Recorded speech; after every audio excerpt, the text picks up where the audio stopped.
Bersih has proposed new guidelines to curb incumbency advantage abuse in the state election.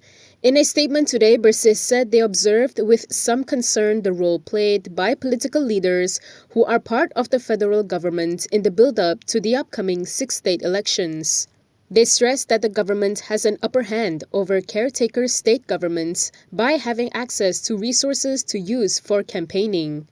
Bersih said while it is clear that state governments are in caretaker mode and should not be using state resources to campaign or to make any major allocations, it is less clear about the role of the federal government who are not in caretaker mode. They added that while there are no laws that forbid a federal government from functioning during state elections, all parties should compete fairly so that voters are not unfairly influenced by parties who have access to state resources and machinery. With this, they proposed a 3-point guideline to ensure that parties do not abuse government resources at different levels to gain undue advantage over their opponents.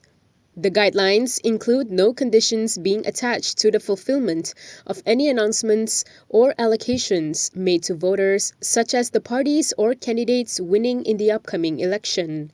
Second is that there should be no campaigning during official federal functions, where references are made to the upcoming elections, and names of parties or candidates are mentioned, and party symbols or flags are displayed.